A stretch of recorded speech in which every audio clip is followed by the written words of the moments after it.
Working the woods is part of our heritage. It's early morning and another load of logs is leaving the forest. Furniture makers are busy crafting the comforts of life.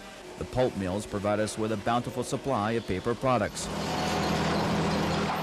Lumber is planed and primed to make our homes. It's not a high-profile industry because it blends in very well.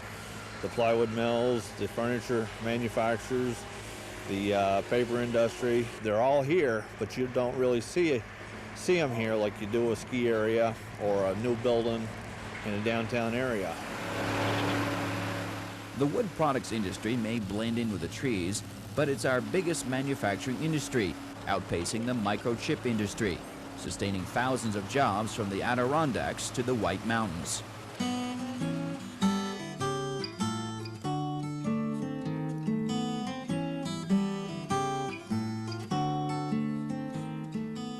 They are jobs that have been passed down from generation to generation. Making a living from the woods in these parts has been a way of life for more than 200 years. It's an industry, like our landscape, that has seen countless changes. The axe gave way to the chainsaw. The horse was put out to pasture by the skidder.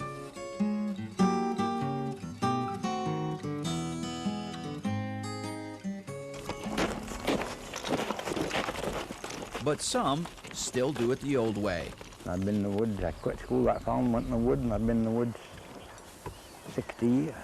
Francis Foster went to the woods for the first time in the spring of 1938. The 76-year-old is still going back. I was born to do hard work. 7 decades of hard work done by his hands and his horses. All of these ash logs are going to be put into sleds and whipped and even a set, everything for horses. Sled poles. This one will make 3 sled poles, 12 feet and a half long. And when Foster's not hauling out wood for a sled, he's cutting timber for homes. Pull back. Easy. Pull. I've sawed a lot of it in the last 30 years and sold sawed lumber and built houses. We built a lot of houses and a lot of log cabins.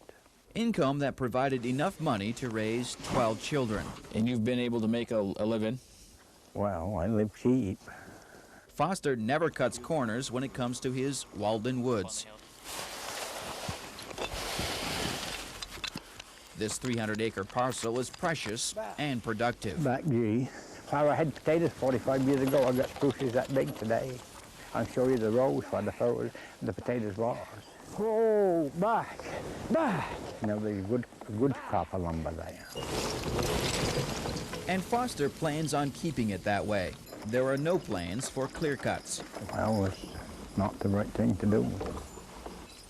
You've got to keep lumber on the land all the time, son. Just cut the trees that are ready, that are full grown.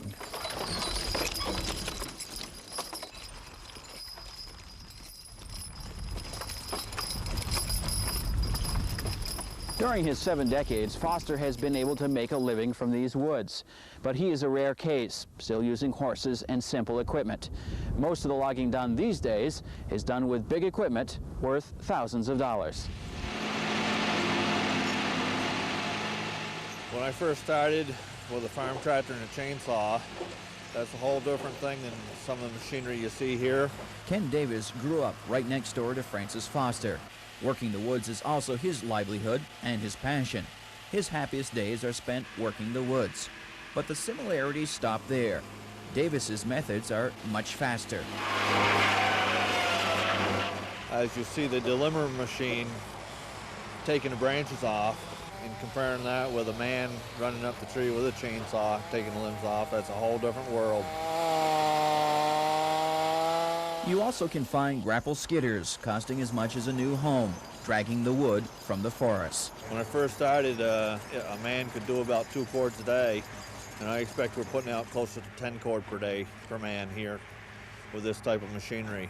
Davis says this is the only way he can compete. It's a marketplace that is very competitive at a time when loggers face more state and public scrutiny. Let's face it, they're going to be looking over my shoulder a lot more often to see that I'm doing things right than they would a small operator. They commonly think that we have to run so fast and so hard that we're going to forget about what we're doing, but I rely on very competent people here running this machinery and doing the right thing. And that's why I don't fear having them look over my shoulder. Next time, we will tell you why the state began to pay more attention to those like Davis, who make their living working the woods. Anson Tebbets, Channel 3 News, Wheelock.